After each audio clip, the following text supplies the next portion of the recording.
साथ संगत जी, प्यार से कहना धन्यकार जी। आज अम्बाला में राजपिता जी ने अपनी रहमतों की बरसात की और हम सबको बताया कि हमारा जो जीवन है वो क्यों मिला है।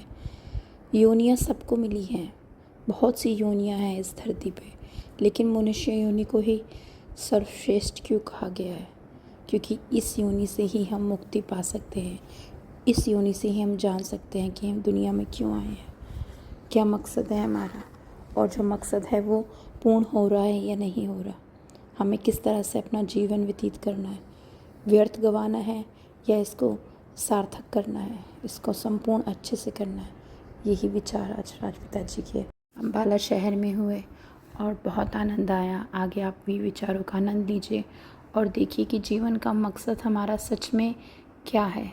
क्या हम जीवन को सत्य तरीके से जी रहे हैं, सार्थक रूप से जी रहे हैं, और नहीं जी रहे तो हम जीना शुरू कर दें। सत्संग जी, प्यार से कहना धन्यकार जी। सत्संग जी, प्रेम से कहना।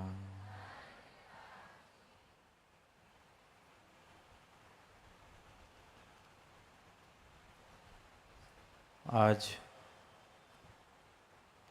इस समागम में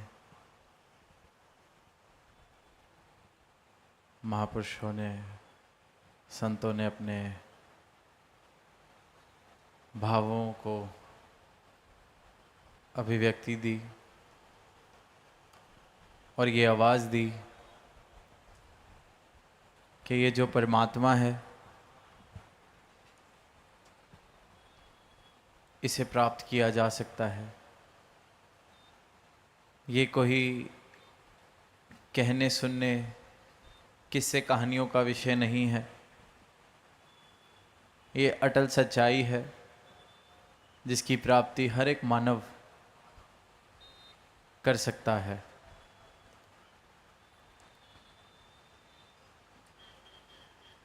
अगर कहीं इंसान ये समझने लग गया है कि ये तो एक नामुमकिन सी बात है, ये कोई हमारे बस की बात तो नहीं, इसके लिए तो ना जाने कितने तप त्याग, कितना कुछ दांव पर लगाकर जंगलों में जाना पड़ेगा, कौन से संन्यास लेने पड़ेंगे, किस तरह की पीड़ा उठानी पड़ेगी। अगर इंसान इन भ्रमों में है तो आज संतों ने ये आवाज़ दी कि हर एक मानव, हर एक इंसान जिसकी श्वासें चल रही हैं, जब तक ये श्वासों की लड़ी है तब तक उसके पास ये मौका है कि ये प्राप्ति वो कर सकता है, एक क्षण में कर सकता है। जो अवस्था कबीरदास जी की या मीराबाई जी की या किसी भी संत जिसका हम जिक्र करते हैं, जिनकी वाणी पढ़ते हैं, जो अवस्था उनको प्राप्त हुई, हर एक इंसान, हर एक मानव वो अवस्था प्राप्त कर सकता है, बशर्ते उस अवस्था को प्राप्त करने की चाहत हो, इस परमात्मा को प्राप्त करने की चाहत हो, इस परमात्मा के लिए हृदय में प्रेम हो, ये जिज्ञासा हो कि मैं खुद को जानना चाहता हूँ। वो विराट स्वरूप जिसका दर्शन हुआ अर्जुन को कुरुक्षेत्र के मैदान में, आज भी वो जिक्र आया कि जब वो विराट स्वरूप के दर्शन हुए तो नतमस्तक हो गया।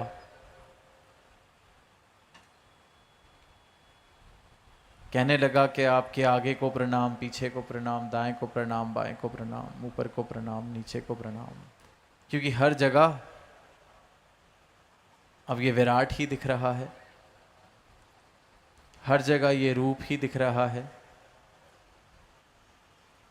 कहा कि कुरुक्षेत्र के मैदान में कृष्ण भगवान ने चक्षु दिए अर्जुन को, नज़र दी, आंखें दी ये दर्शन करने के लिए।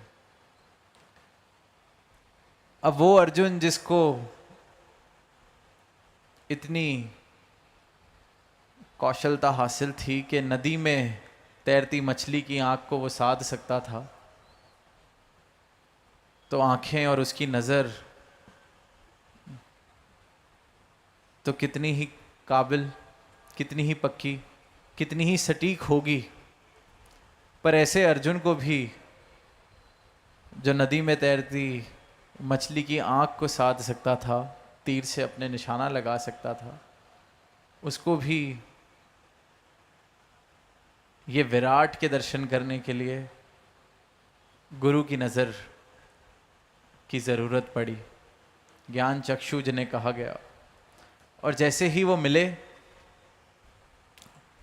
तो वो अवस्था नतमस्तक होने वाली। यही अवस्था कबीर दास जी ने अपनी पंक्तियों में जिक्र किया कि मैं ना मरबू मरीबो संसारा, अब मुझे मिले ओ जीवन हारा। कि मुझे ये जीवन हारा मिल गया है, अब मैंने नहीं मरना, मरेगा ये संसार। ये पांच तत्व का पुतला बेशक अपनी यात्रा पूरी करेगा, ये आसपास जो दिख रहा है बेशक इसका विनाश होगा क्योंकि नश्वर है, पर मुझे ये अविनाशी जीवन हारा मिल गया है, मुझे ये परमात्मा मिल गया है जिसके करके ये जीवन है, जिसके करके ये सब कुछ जो दिख रहा है, जिसके करके है जिसमें ये है, मुझे वो मिल गया है, उसकी प्राप्ति हो गई है। तो मैं ना मरबू मरीबो संसारा, कबीर दास जी ने भी आवाज लगाई।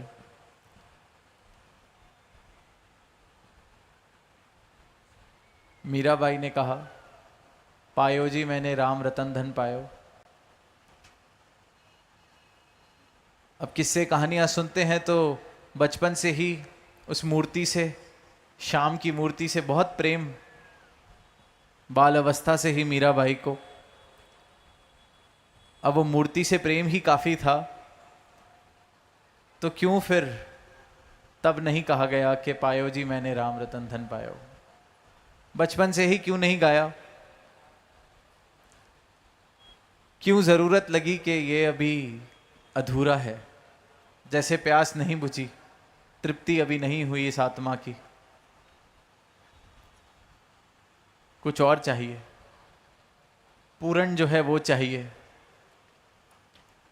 और उस पूर्ण की खोज में ही फिर गुरु रविदास के पास पहुंचे, ज्ञान चक्षु मिले, ज्ञान मिला, नज़र मिली, राम रतन धन मिला, तो कहा कि पायो जी मैंने राम रतन धन पायो, वस्तु अमोलक दी मेरे सतगुरु, कृपा कर अपनायो। तो ये अवस्थाएं कोई किस्से कहानियों की, इतिहास की नहीं। वो कबीर दास जी ने भी जो पंक्तियां कहीं, जीते जी कहीं, क्या अब मुझे मिले जीवन हारा, मैं ना मरबू। तो ये जीते जी इस अवस्था को प्राप्त किया जा सकता है। अनेकों ऐसे प्रमाण हैं जिन्होंने इन अवस्थाओं को, इस अवस्था को, इस परमात्मा को प्राप्त किया है। जीते जी मोक्ष, जीते जी मुक्ति, जीते जी ब्रह्मलीन हुए हैं। और उसी अवस्था को लेके आज भी संतों ने आवाज दी है कि नाम लेना मुबारक है, पूजा पाठ करना बहुत मुबारक है, वेद शास्त्र संतों की वाणी पढ़ना बहुत मुबारक।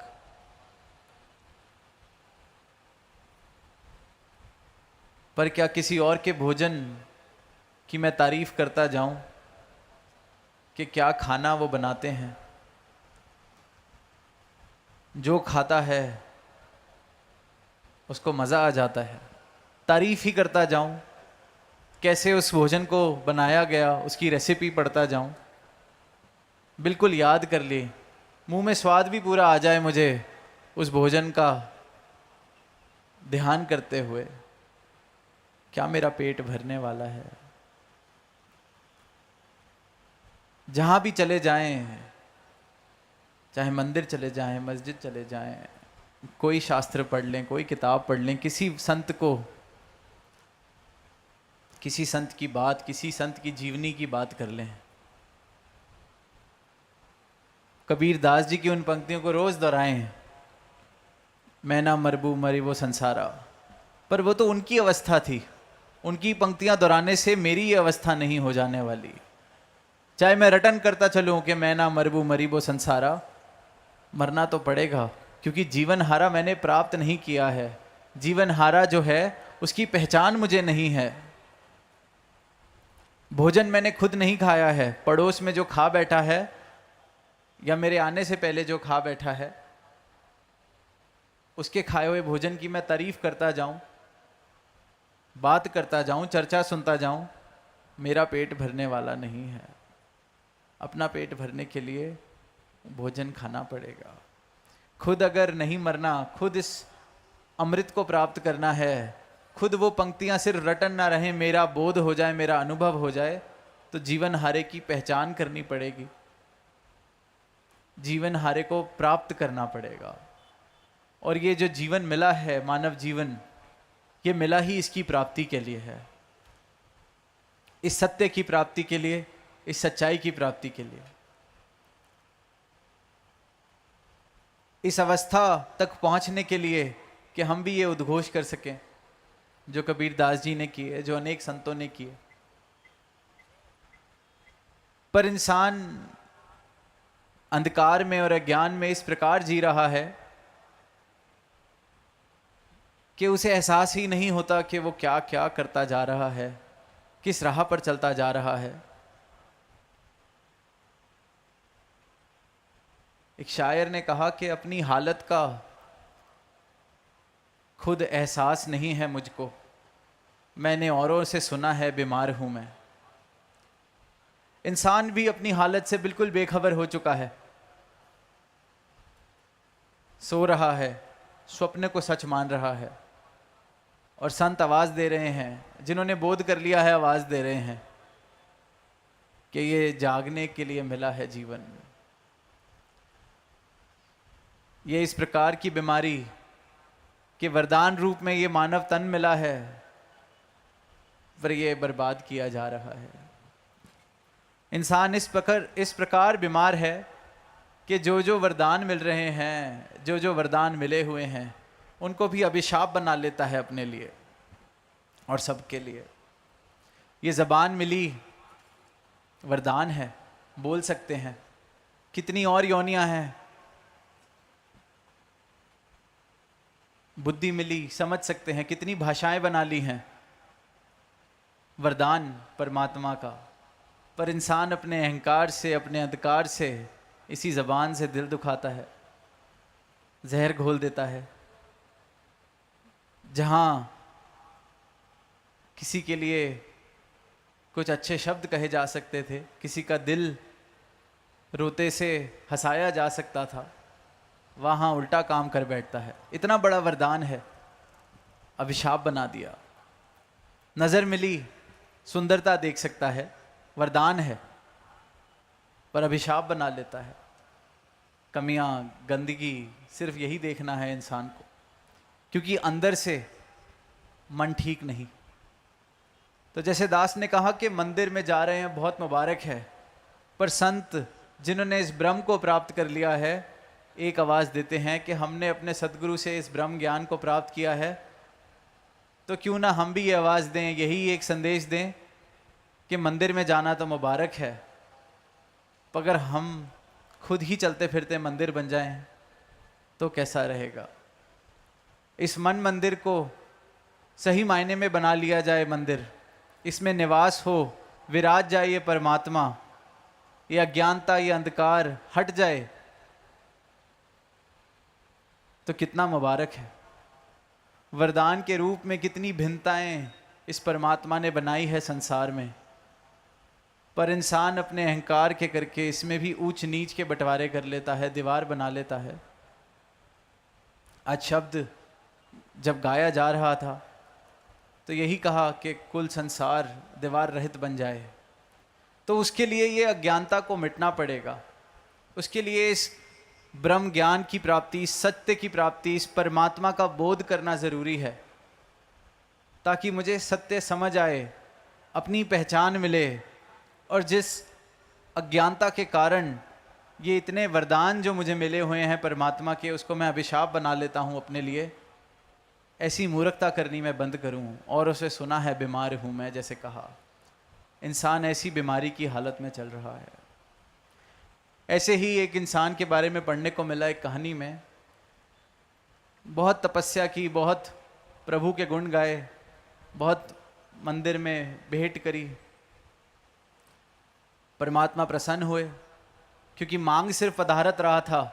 तो परमात्मा ने कहा चलो ठीक है, तुझे वरदान दिया, तो जो मांगेगा तुझे मिल जाएगा, पर साथ में तेरे पूरे शहर में, तेरे पूरे गांव में जो लोग रह रहे हैं उनको उससे दुगना मिलेगा। अब खुशी में था, चला गया घर, मांगा 10 लाख रुपए मेरे पास आ जाएं।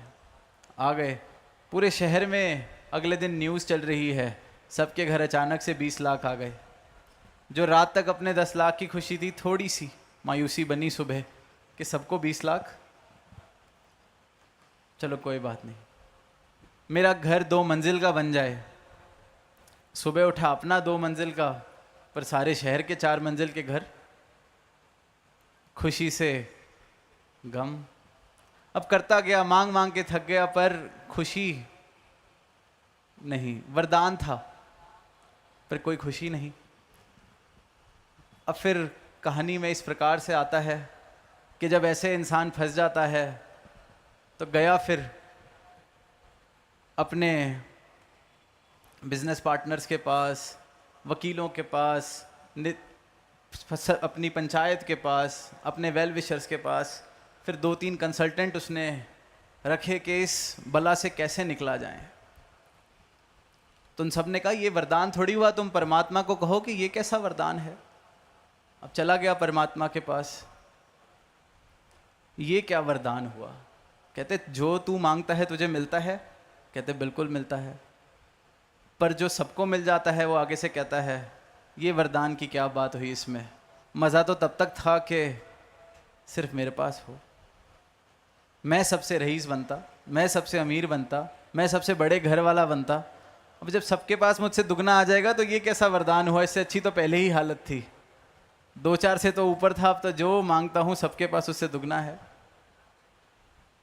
पर अब इंसान अभिशाप कैसे बनाता है, आगे कहता है चलो एक काम करो, मेरे घर के आगे गड्ढा कर दो, पूरे शहर के घर के आगे 2 गड्ढे। अब हालत ऐसी है कि अपने से ज्यादा देख नहीं पा रहा किसी के पास, तो कहता है परमात्मा एक काम करो, मेरी एक आंख की रोशनी ले लो, ताकि पूरे शहर की फिर दोनों आंखों की रोशनी जाएगी। कम से कम इस शहर में जिसमें सिर्फ गड्ढे ही गड्ढे हैं, वहाँ एक आंख वाला मैं ही बचूंगा, बाकी सब देख नहीं पाएंगे, गड्ढे में गिरेंगे।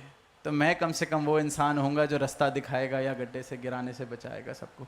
ये हालत है इंसान की, इस प्रकार बीमार है इंसान। अपनी हालत का एहसास नहीं है मुझको, मैंने औरों से सुना है बीमार हूँ मैं।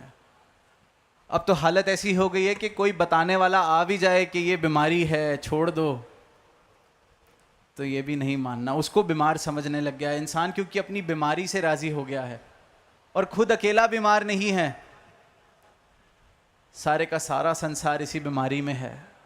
तो लगता है कि जो कह रहा है कि ये बीमारी है वही बीमार होगा, हमें कौन है बताने वाला।